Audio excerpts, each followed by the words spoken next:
La réforme des retraites fait couler beaucoup d'encre. En ce début d'année 2023, elle a entraîné une vague de contestation en France, à travers des manifestations et blocages.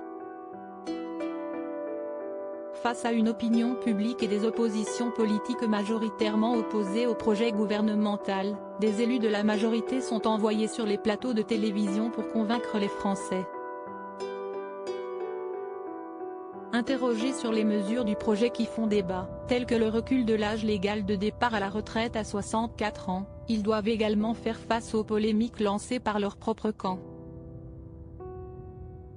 Des propos tenus par Franck Riester ont notamment mis le feu aux poudres, avant les discussions parlementaires à l'Assemblée nationale.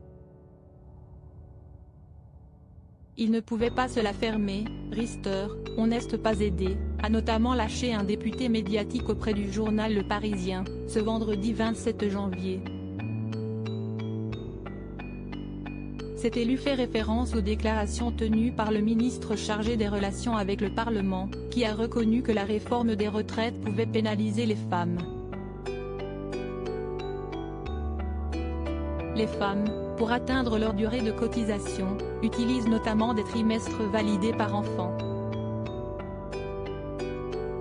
Évidemment, si vous reportez l'âge légal, elles sont un peu pénalisées.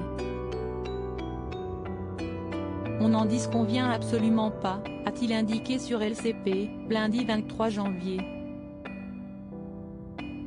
Remaniement d'Emmanuel Macron, découvrez les ministres du gouvernement Borne. Le gouvernement essaie de déminer la politique. Ces propos ont offert de la matière supplémentaire à l'argumentaire des opposants à la réforme des retraites. De son côté, le gouvernement a dû opter pour une stratégie défensive, déjà bien mis en difficulté par la contestation naissante dans le pays. Je ne peux pas laisser dire que notre projet ne protégerait pas les femmes. Au contraire, a répliqué Elisabeth Borne, à l'Assemblée nationale, mercredi 25 janvier. Nous protégeons les femmes qui ont des carrières incomplètes et hachées, les femmes qui ont commencé à travailler tôt, les femmes qui ont des petites pensions, a ajouté la Première ministre, précisant que les premières bénéficiaires de la révalorisation des petites pensions seront les femmes. Crédit photo, Stéphane Le Mouton.